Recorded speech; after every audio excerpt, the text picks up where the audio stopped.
નમસ્કાર, હું પ્રવીણ. કર્ણાટકમાં 224 વિધાનસભા બેઠક પર આજે એક જ ફેઝમાં મતદાન પૂર્ણ થયું. મહદ અંશે શાંતિપૂર્ણ માહોલમાં મતદાન પૂર્ણ થયું. તમામે જીતના આંકડા અને દાવાઓ પણ રજૂ કર્યા, પરંતુ એક્ઝિટ પોલનો દોર પણ શરૂ થાય છે. જ્યારે મતદાન પૂર્ણ થાય છે બાદમાં અલગ અલગ એજન્સી એક્ઝિટ પોલ પણ રજૂ કરે છે. એક્ઝિટ પોલના એકાદ બે આંકડા હજુ આવવાના બાકી છે, પરંતુ અમુક એક્ઝિટ પોલના આંકડામાં ખાડો, જે સટ્ટાની ભાષામાં પણ ખાડો કહેવાય, એટલો લાંબો હોય છે કે 10 થી 20 આંકડાનો ફરક હોય છે. હવે એ જ કી ફેક્ટર હોય છે, પણ અમુક એક્ઝિટ પોલ સટીક પણ સાબિત ભૂતકાળમાં થયા છે. આ પોલ કેટલા એક્ઝેક્ટ છે એ તો 13 તારીખે ખબર પડશે, પણ અત્યાર સુધી જે કર્ણાટકમાં થયું અથવા તો ભાજપ અને કોંગ્રેસની સીધી ટક્કરમાં જેડીએસ કેટલું કિંગમેકર, આ તમામ વચ્ચે મોટાભાગના એક્ઝિટ પોલમાં સિંગલ લાર્જેસ્ટ પાર્ટી બનીને ઉભરી છે કોંગ્રેસ. બીજી તરફ ઝી હોય કે રિપબ્લિક હોય, તેમના એક્ઝિટ પોલમાં બીજેપી સિંગલ લાર્જેસ્ટ પાર્ટી છે. હવે આ તમામ પરિસ્થિતિઓમાં ખરેખર ચાલ્યું શું કર્ણાટકમાં? મતાધિકારનો ઉપયોગ તો થઈ ગયો, અને જ્યાં સુધી બેંગ્લુરુની કોર્પોરેશન કે મ્યુનિસિપાલિટીની વાત છે તો કરોડો રૂપિયાનો એ પણ વહીવટ છે. ત્યાં પણ સત્તા અને જોર અને પકડ માટે અંદર ખાને ખેંચતાણ પણ છે. ધ્રુવીકરણ ચાલી ગયું કે પછી મુદ્દાઓ ચાલી ગયા, ઘણું બધું નક્કી થશે. રાહુલ ગાંધીનું રસ્તા પર ઉતરવું, પીએમ મોદીનો રેકોર્ડ બ્રેક લાંબો રોડ શો, આ બધા વચ્ચે બજરંગ દળ, ધ કેરળ સ્ટોરી, આ બધા જ મુદ્દાઓને આખરે એન્કેશ કઈ રીતે કર્ણાટકની જનતાએ કર્યા છે. જ્યારે 13 તારીખે ઈવીએમમાંથી આંકડાઓ બહાર આવશે એટલે ખબર પડી જશે. આપણી સાથે સ્ટુડિયોમાં પ્રશાંત ગઢવી છે રાજકીય વિશ્લેષક તરીકે. વધુ 3 ખાસ મહેમાન આપણી સાથે જોડાશે. ધનંજય કુમાર આપણી સાથે જોડાશે, શ્રવણ ગર્ગજી આપણી સાથે જોડાશે અને દિનેશ વોરા આપણી સાથે જોડાશે. તમામનું સ્વાગત છે. शुरुआत दिनेश जी आपसे करते हैं. सब कुछ हो चुका, काफी बार हम एनालिसिस भी कर चुके कि कहां बीजेपी मजबूत है और कहां बगावत के तेवर जो दिखे उसके बाद कहां नुकसान हो सकता है. 66% से ज्यादा वोटिंग हुई है और एग्जिट पोल के जो आंकड़े आए, क्या कुछ प्रतिबिंब इसमें दिखता हुआ नजर आ रहा है जो आंकलन वोटिंग से पहले था कर्नाटक में? मैंने एग्जिट पोल के आंकड़े देखे हैं और कुछ चैनल्स के ऊपर उसे जो उसके रीजन्स हैं, Hyderabad Karnataka, Bombay Karnataka, central coastal, old Mysore और बेंगलोर मेट्रोपॉलिटन रीजन के अंदर उन्होंने डिवाइड करके बताने की कोशिश की है. जो कुछ मेजर लॉस, मैं पहले एक चीज बताना चाहूंगा कि भारतीय जनता पार्टी की जो स्थिति थी खासतौर से 2018 में, जहां पे बॉम्बे कर्नाटक 50 सीटें थी, उसमें करीब 60% सीटें बीजेपी के पास थी. हैदराबाद कर्नाटक में सिर्फ 33% सीटें थी 40 सीटों में से. कोस्टल कर्नाटक में हमेशा से बीजेपी मजबूत रही है. नॉर्थ कैनरा, साउथ कैनरा और उडुपी डिस्ट्रिक्ट है तो 19 में से 16-17 सीटें थी, वो अभी भी रहेंगी. सेंट्रल कर्नाटक में 32 में से 60% सीटें उनके पास थी. ओल्ड मैसूर रीजन में 55 में से हार्डली 5-7 सीटें उनके पास थी और बेंगलोर की 28 जो मेट्रोपॉलिटन रीजन थी और रामनगर जोड़ लो तो 32 सीटें हैं. यहां पर बीजेपी के पास 11 सीटें थी, तो इसका मतलब यहां 33%.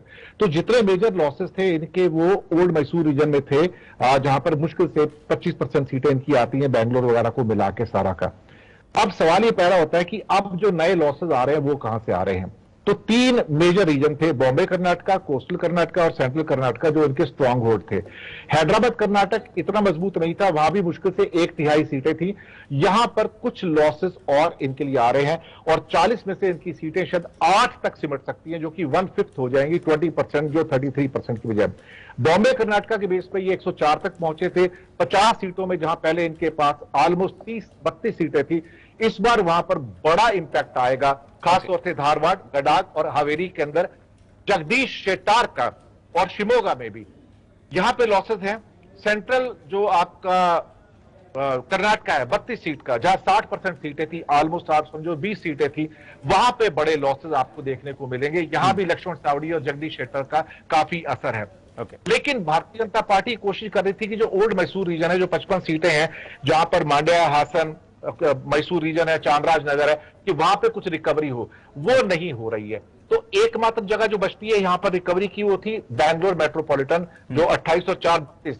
लेकिन 2-3 डिस्ट्रिक्ट ऐसे हैं वहां पर, चिकबल्लापुर जो कि बेसिकली आंध्र से लगा हुआ है, कोलार कर्नाटक और तमिलनाडु की बाउंड्री पे है, रामनगर तमिलनाडु में है, और इसके लिए चामराजनगर जो है जो तमिलनाडु के साथ लगा हुआ है। यहां पर आप देखो तो सब्सटेंशियल रिकवरी नहीं होने जा रही है। चिकबल्लापुर में 5 में से 0 सीटें थी, कोलार में 6 में से 0 सीटें थी, रामनगर में 4 में 0 सीटें थी, चामराजनगर में 4 में से 1 सीट थी। मुझे यहां पे रिकवरी का कोई चांस नजर नहीं आता है। बीजेपी के सब्सटेंशियल लॉसेस ऐसे हैं जहां पे एग्जिट पोल के मुताबिक भी 104 से सरक कर वो 80 के ऊपर 70 के ऊपर आ रहे हैं। और जो उनके स्ट्रांग होल्ड थे सेंट्रल कर्नाटका, बॉम्बे कर्नाटका और कोस्टल कर्नाटका, एक तरफ कोस्टल कर्नाटका को छोड़ के बाकी जगह सब्सटेंशियल सिग्निफिकेंट लॉसेस आपको देखने को मिलेंगे। और साउथ के अंदर तो रिकवरी बिल्कुल भी नहीं है उनकी। जी ओके, एक एक स्टेटमेंट, एक एक रिएक्शन में बाकी तीनों मेहमानों से भी प्रशांत जी आपसे शुरुआत करते हैं। क्या प्रतिबिंब दिखता हुआ? सिंगल लार्जेस्ट पार्टी कांग्रेस उभर के दिख रही है, लेकिन जो मुद्दे थे उसके हिसाब से क्या वही प्रतिबिंब कुछ इन एग्जिट पोल में, या फिर कुछ अंदाजा? एग्जिट पोल तो 13 को है, लेकिन कुछ अंदाजा यहां से निकल के आ रहे हैं या फिर अभी वेट करने की जरूरत? मैं हिंदी में ही बोलना प्रीफर करूंगा। मेरे तीनों मित्र आज हिंदी में मेरे साथ हैं। हम हर रोज चर्चा वोरा साहब के वहां करते हैं। चुनाव खत्म हो गया। चुनाव से पहले देखिए कर्नाटक की जो रीति नीति रही है कि कभी भी कोई भी पार्टी मतलब रिपीट नहीं हो रही है, सरकार रिपीट नहीं हो रही है, हर 5 साल में सरकार बदल जाती है। तो या तो उसका रिपीट हो रहा है या तो नहीं हो रहा है। तो बिफोर इलेक्शन मतलब जब इलेक्शन डिक्लेयर हुआ और बजरंगबली का मुद्दा चला, उससे पहले जितने भी ओपिनियन पोल हमारे सामने आ रहे थे वो कहीं ना कहीं कांग्रेस के फेवर में जा रहे थे कि कहीं ना कहीं 113 से 120 के सीट के आसपास कांग्रेस आ रही है। उसके पीछे वो भी रीजन था कि पिछले 5 साल में 3 सीएम बदले। पिछले 5 साल में वहां के जो लोकल इश्यूज, जो लोकल मुद्दे रहे हैं, खास करके भ्रष्टाचार का मुद्दा, पे टीएम की तरह पे सीएम बोला गया, 40% की सरकार मतलब 40% कमीशन देना पड़ता है और अकॉर्डिंगली ही वहां पर काम हो रहा है। तो भ्रष्टाचार का मुद्दा सबसे अहम था। मैं हर जगह बोल रहा हूं ये कर्नाटक के इलेक्शन में कि बीजेपी के पास कहीं मुद्दा नहीं था, वो भटक रहे थे, मुद्दे ढूंढने के लिए भटक रहे थे। कहीं ना कहीं मतलब स्टेज से गाली गलौज करना हो, दोनों तरफ हो गया। लेकिन कांग्रेस इतनी मतलब दातार पार्टी है, उन्होंने सामने से मुद्दा दे दिया बजरंग दल वाला, और बजरंग बली का एक मुद्दा वो सामने उनके थैले में डाल दिया। वो मुद्दा ऐसा उठा कि लास्ट मोमेंट तक हमको ऐसा लगा कि ये बाजी मार रहा है और बीजेपी का ट्विस्ट आ रहा है, बहुत बड़ा यू टर्न आएगा। इवन परसों तक भी ऐसा लग रहा था कि जो भी सर्वे दिख रहा है उसमें कांग्रेस घट के नीचे उतर रही है। जो 115 120 है वो कहीं ना कहीं 100 के आसपास नंबर दोनों मैच कर रहे हैं। लेकिन यस, आज का एग्जिट पोल दिख रहा है तो ये क्लियर कट दिख रहा है कि वहां की जनता मुद्दे पे बात करना चाहती है, मुद्दों के आधार पे वोट कर रही है और वो उनका ही विकास मांग रही है, विकास के बाद के लिए बात कर रही है। भ्रष्टाचार, बेरोजगारी, महंगाई, ये 3 चीज वहां इतनी मतलब डायन की तरह खाई जाती थी। वो लोग स्थानिक भी, मैं इंटरव्यू देख रहा था, वो लोग बोल रहे थे कि ये 3-4 जो लोकल इश्यूज खास करके कर्नाटक मतलब लोकल बैंगलोर, जो अर्बन और रूरल एरिया, खास करके अर्बन बैंगलोर में आज की तारीख में म्यूनिसिपैलिटी नहीं है, पिछले 3 साल से बाद चुनाव नहीं हुए हैं। तो ऑलरेडी इतने सारे लोकल इश्यूज है जिसको किसी ने टच नहीं किया, लेकिन फिर भी जनता ने वही किया जो हर 5 साल करती है। वो एग्जिट पोल में भी दिख रहा है। फिर भी एग्जिट पोल ±5-10% होना चाहिए, मुझे ऐसा मानने में आ रहा है। ओके, गर्ग साहब, जो प्रशांत जी ने बात की क्रिकेटिंग टर्म्स में, वो होता है ना कि फ्री हिट दे दी आपने, तो काफी सारे चुनाव में पास्ट में भी फ्री हिट कांग्रेस की ओर से दी गई। तो क्या इस फ्री हिट को भुना पाएगी बीजेपी, या फिर ये जो आंकड़े अनुमान आ रहे हैं उससे कुछ अंदाजा लगता हुआ आपको दिख रहा है कि जहां पे डैमेज था या फिर सीटें घटने की संभावनाएं थी, जो भ्रष्टाचार का मुद्दा है, तो ये फ्री हिट के हिसाब से थोड़ी सी रिकवरी होती हुई आपको दिख रही है, या फिर कांग्रेस सिंगल लार्जेस्ट पार्टी? नहीं, देखिए पिछले चुनाव के जो एग्जिट पोल के जो नतीजे थे कि 8 में से 6 एग्जिट पोल सही साबित हुए थे। पिछले चुनाव में 2018 में एग्जिट पोल्स ने कहा था कि किसी भी पार्टी को पूर्ण बहुमत नहीं मिलेगा और कांग्रेस सिंगल लार्जेस्ट आएगी। आप अगर देखें ओपिनियन पोल से ये जो एग्जिट पोल का मिलान करें तो आपको साफ नजर आता है कि बीजेपी को 50% का घाटा हो रहा है और कांग्रेस को 50% का फायदा हो रहा है, 60% का हो रहा है, और पूरा का पूरा जो नुकसान है वो जेडीएस को हो रहा है। तो ये एक बड़ी बात है। जो मेरी आवाज आ रही है कि नहीं आपको? ऊपर भी पोल चले, नीचे भी पोल चले। हेलो, हाँ जी दर्शक साहब बताइए। तो ये एक बड़ी बात है।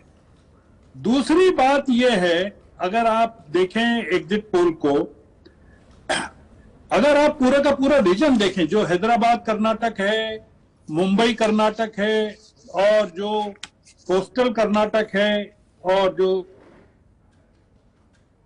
ये तमाम इलाके अगर आप देखें, कोई इलाका ऐसा नहीं है जब बीजेपी ने गेन किया। जो इंपॉर्टेंट चीज है इसमें वो ये है कि जेडीएस का काफी सफाया हो गया है। मतलब ये कि कर्नाटक की पॉलिटिक्स से एक तीसरी पार्टी जो थी, जो किंग मेकर बनने का दावा करती थी और जो सरकारों में भागीदारी के लिए अपनी मांग को रखती थी, चीफ मिनिस्टरशिप का दावा करती थी, उसको पूरा का पूरा मार्जिनलाइज कर दिया है। हिंदुत्व का जो कार्ड था, जो प्रधानमंत्री ने खेला आखिरी टाइम पे, वो चार चीजें जो उन्होंने कही, जो गुजरात में काफी पॉपुलर रहती है, आप तो जानते ही हैं कि अगर भाजपा को नहीं जिताया तो मुसलमान लोग दंगे कर देंगे। ये वहां पर अमित भाई ने पहले ही जाते से ही बोल दिया था। मतलब जब उन्होंने देखा कि जो ओपिनियन पोल हैं वो खिलाफ जा रहे हैं, तो उन्होंने कहा कि अगर कांग्रेस को जिता दिया तो यहां पर कर्नाटक में दंगे हो जाएंगे। तो उस चीज को भी फेल कर दिया। जो प्रधानमंत्री ने कहा बजरंगबली की जय लगाओ नारा, तो लोगों ने बजरंगबली की जय का नारा भी लगा दिया और बीजेपी को हरा भी दिया। हिंदुत्व का जो कार्ड है प्रवीण भाई, कम्युनल कार्ड जो है वो पूरी तरह फेल हो गया। तो ये जो पूरा जो एग्जिट पोल है उसके बहुत सारे इंपॉर्टेंट इलाके फाइंडिंग्स हैं। एक तो ये कि जो वोका और लिंगायत की जो पॉलिटिक्स पर पूरी की पूरी बहस चलती थी वो खत्म हो गई है। आपने देखा कि लिंगायत के इलाकों में भी कांग्रेस को सबसे ज्यादा फायदा हुआ है, और जो लिंगायत समाज का जो एक कभी पत्र जारी हुआ था लिंगायत की तरफ से, उसका काफी असर हुआ है वोटिंग। सबसे शक्तिशाली जो फ्रंट है, मतलब जो उसने ओपन लेटर लिखा था समर्थन के लिए। यस जी जी जी, तो वो एक बड़ा इंपॉर्टेंट फैक्टर था। दूसरा ये कि जो पोलराइजेशन हुआ कर्नाटक के चुनाव में, जो एग्जिट पोल से नजर आता है, वो ये है कि जो पोलराइजेशन है वो हिंदू मुस्लिम का नहीं हो पाया। इसमें जो पोलराइजेशन हुआ वो मुस्लिम्स का हुआ, दलित का हुआ, ओबीसी का हुआ। ये जो तमाम पिछड़े वर्ग के लोग हैं उनका हुआ। तो ये आपने एक चीज किसी ने नोटिस नहीं की होगी या करना चाहिए कि अलावा इसके कि जेडीएस इसमें से सफाया हो गया सब जगह। केवल एक इलाका जो साउथ का है, जहां एग्जिट पोल में आपको पता चलता है कि जेडीएस को कुछ सीटें मिल रही हैं, 17 से 20 सीटें मिल रही हैं, जो कि पिछली बार 25 सीटें थी। ओल्ड मैसूर का जो इलाका है उसमें जहां 56 सीटें हैं, वहां भी जेडीएस को नुकसान हुआ है, पर अभी उनको 17 से 20 सीटें मिल रही है, पर बीजेपी को सबसे ज्यादा नुकसान हुआ है। तो ये जो सदर्न कर्नाटका का इलाका है, इसमें काफी इंपॉर्टेंट फाइंडिंग्स हैं कि ये पूरा का पूरा इलेक्शन जो था वो एक नए किस्म का मैसेज ऑल इंडिया में दे रहा है।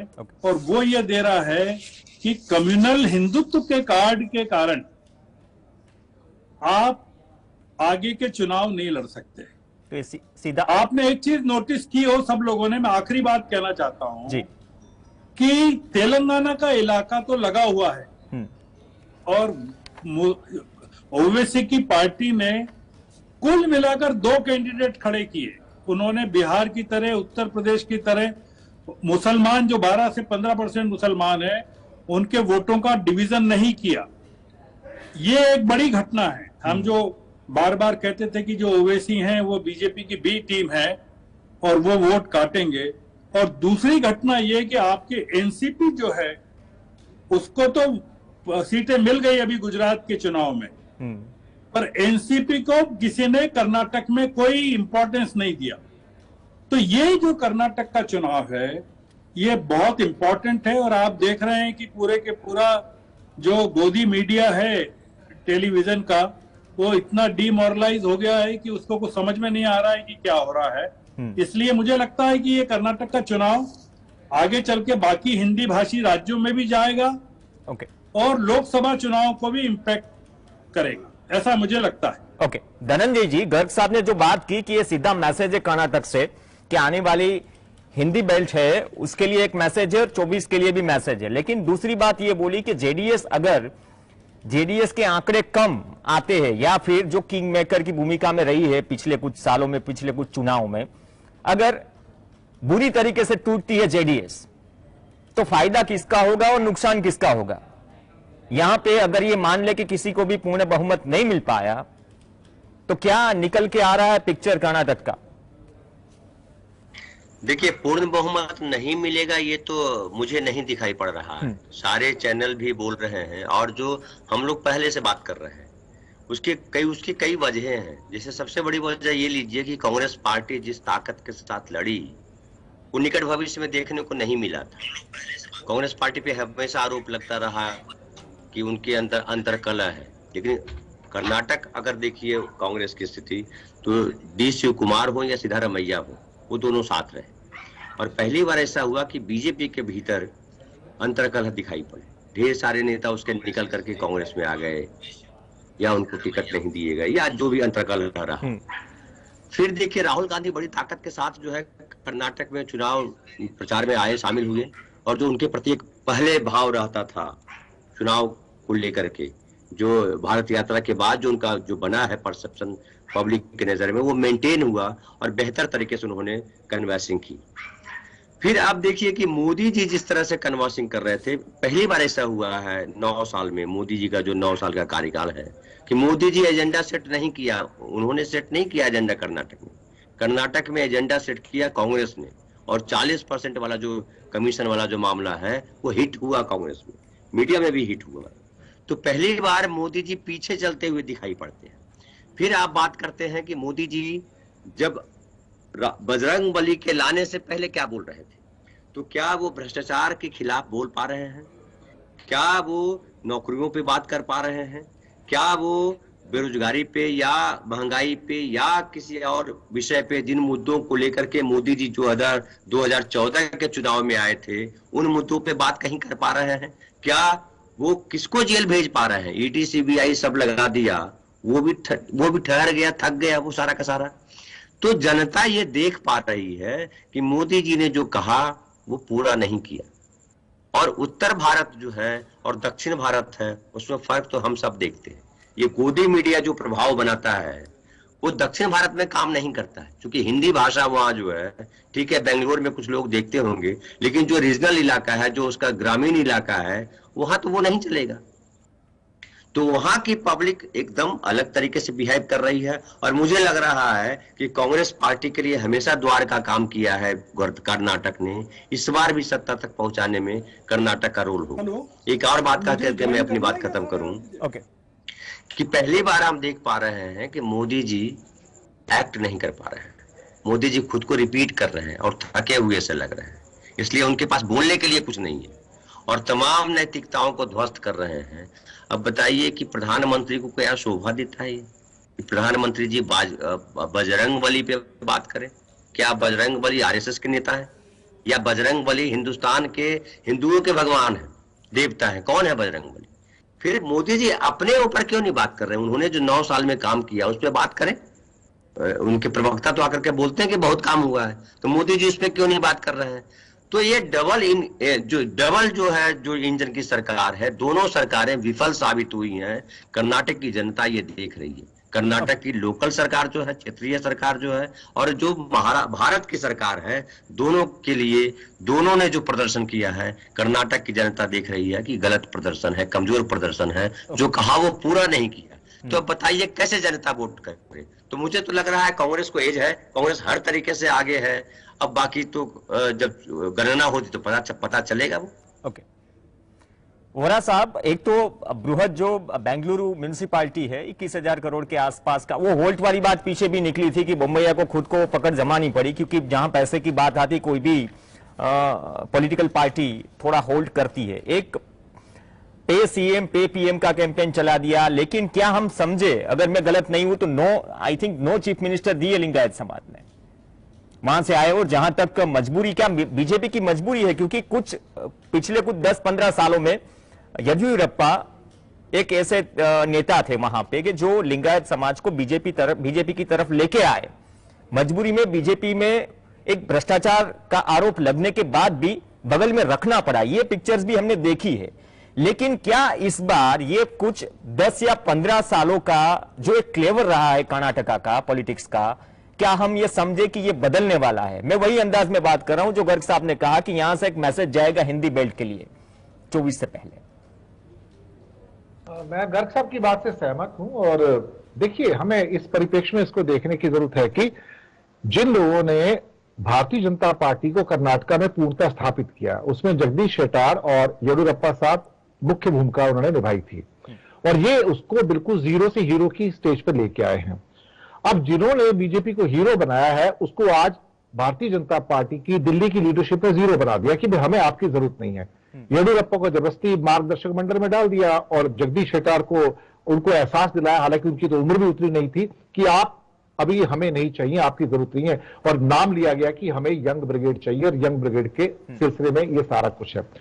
देखिए, बीजेपी के जो पैर जमे लिंगायत के थ्रू ही जमे हैं। येदियुरप्पा की जो पहुंच थी लिंगायत मठों के अंदर, उसके द्वारा ही भारतीय जनता पार्टी अपने आप को स्थापित करने में कामयाब हुई है।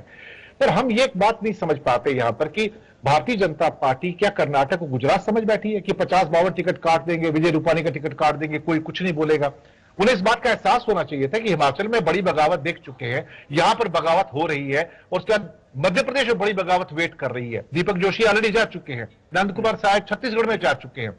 लेकिन क्या है कि दिल्ली की लीडरशिप को या सो कॉल्ड बिग गुजरात की लीडरशिप को हर स्टेट को गुजरात समझने की भूल हो गई है। तो भारत की विविधता को समझ नहीं पा रहे हैं। एक इंटरेस्टिंग, मैं आपको एक डेवलपमेंट है, मैं आपको बताना चाहूंगा छोटा सा 1 मिनट में, कि बेलगाम जो कि या बेलगावी कब कहा जाता है, वहां पे 18 में से 10 सीटें बीजेपी के पास थी और 8 सीटें कांग्रेस के पास थी।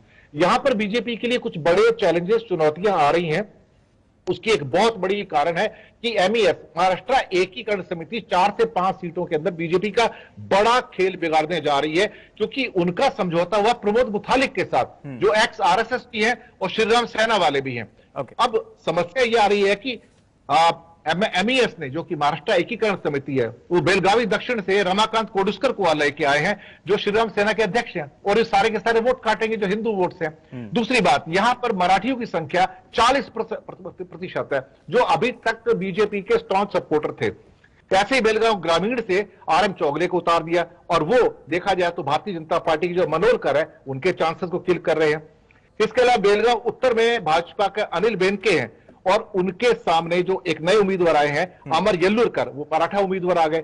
तो 4 से 5 सीटें भारतीय जनता पार्टी गंवा रही है, क्योंकि कहीं ना कहीं उनके जो संबंध थे प्रमोद मुतालिक के साथ में बिगड़े, और उन्होंने कट्टर हिंदू अपने व्यक्ति बेलगांव के अंदर जो उतारे हैं एमईएस के साथ सहयोग करके। ये मुझे भी हैरानी हुई। तो यहां पर जो सबसे सेकंड बिगेस्ट जो चंक आता है सीटों का, वो बेलगांव से आता है 18 सीटों का, बैंगलोर के बाद में। और यहां पे बीजेपी के लिए चुनौतियां बढ़ेंगी, ज्यादा लॉसेज आ रहे हैं, मैं आपको बताऊं जी। ओके, 3 मिनट बचे हैं और एक रिएक्शन में प्रशांत जी आपसे शुरू करता हूं। जो वोट कटवा के अंदाज में बाकी राज्यों में होता है, बिहार में एलजेपी में हुआ, यहां चांसेस आपको कम दिख रहे हैं? यहाँ पहली बार बेल्ट में जहां तकलीफ, एक नया ऐसा स्टेट देखा कि जहां पर क्लियर कट ट्रायंगल फाइट है। जेडीएस भी थे पिक्चर में, लेकिन मुझे लग रहा है इस बार जनता ने स्मार्ट काम इसलिए किया है कि पिछले 10 साल का एक्सपीरियंस और पिछले 5 साल का पूरे देश का एक्सपीरियंस, कि सरकार किसकी भी बनती है पीछे जाके तो बीजेपी की ही बन जाती है, तोड़फोड़ हो जाती है, कोई यहां से यहां पक्ष पर, ये पक्ष से वहां पर चला जाता है, सरकार पलट जाती है। तो जिसको भी देना है क्लियर कट बहुमत देना है, वो जनता का मूड कहीं ना कहीं में कर्नाटक में देख रहा हूं। और जो गर्ग साहब ने बताया कि ये कर्नाटक, देखिए राहुल गांधी की भारत जोड़ो यात्रा के बाद ये सबसे पहला स्टेट इलेक्शन था। अगर इसमें ये सफलता मिलती है तो मान लेना कि आगे जाके कहीं ना कहीं राहुल गांधी की इमेज, कांग्रेस की इमेज भी सुधर रही है। और लोग इस तरीके से देखना चाहती है कि भाई देना है तो क्लियर मेजोरिटी देना है। क्योंकि ये लास्ट टाइम भी ये हुआ, तीनों को मतलब टुकड़े टुकड़े में वो मिला, वोट शेयर मिला, टुकड़े टुकड़े में सीट्स मिली, एक पूर्ण बहुमत वाली सरकार नहीं बनी तो क्या हुआ, 1.5 साल में टूट गई। और बाकी फिर वो जो भी भ्रष्टाचार वाला मुद्दा चलता है, तो उससे अच्छा क्लियर कट मेजोरिटी। इसीलिए कांग्रेस को अभी मेजोरिटी मिलती दिख रही है, ना जेडीएस को, ना मतलब कहीं ना कहीं बिखरता नहीं है। ओके, गर्ग साहब, मेरी बात आवाज आ रही है आपको? हाँ आवाज आ रही है सर। देखिए, ये चुनाव जो है कर्नाटक का बहुत बड़ा धक्का है बीजेपी के लिए, सबसे बड़ा धक्का है। मैं ऐसा मानता हूं, और इसका इम्पैक्ट आपके गुजरात पर सबसे ज्यादा पड़ने वाला है, और नेशनल लेवल पर बीजेपी के मॉरल पर पड़ने वाला है। मैंने एक चीज जो नहीं कही वो आप कहना चाहता हूं कि भारतीय जनता पार्टी के अंदर संगठन पर प्रधानमंत्री की पकड़ कर्नाटक के कारण कमजोर पड़ जाएगी। भारतीय जनता पार्टी के जो मुख्यमंत्री हैं अब ज्यादा ताकतवर हो जाएंगे। आने वाले चुनाव में भारतीय जनता पार्टी के मुख्यमंत्री ज्यादा दबाव के साथ अपनी बात को कहेंगे। ये जो भारतीय जनता पार्टी के अंदर इसके जो इम्पैक्ट होने वाले हैं प्रधानमंत्री की अथॉरिटी को लेकर, आप देखिए कि इसमें हिमाचल जो था वहां नड्डा जी का राज था। नड्डा जी जो हैं वो हिमाचल के हैं और वो ऑल इंडिया के प्रेसिडेंट हैं, और वो हिमाचल से आते, और वहां वो हार गए। ये नड्डा जी की दूसरी बड़ी हार है उनके नेतृत्व में, और पंजाब में हार चुके हैं ये। तो और गुजरात की जो जीत थी, प्रवीण भाई आप ज्यादा बता सकते हैं कि वो प्रधानमंत्री की जीत थी कि नड्डा जी की जीत थी। तो इसलिए ये जो पूरी की पूरी भारतीय जनता पार्टी का जो पूरा साम्राज्य है संगठन का, वो हिलने वाला है इसके कारण।